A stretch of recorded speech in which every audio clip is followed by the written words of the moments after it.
This is an example Rond De Jambe exercise that I would give to students aged 8 and above.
Thank you for watching, and I hope that you have found this video useful.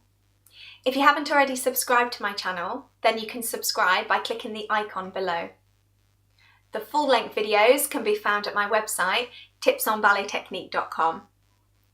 You can also choose your next video by clicking from the selection here. Thank you, and I hope to see you soon.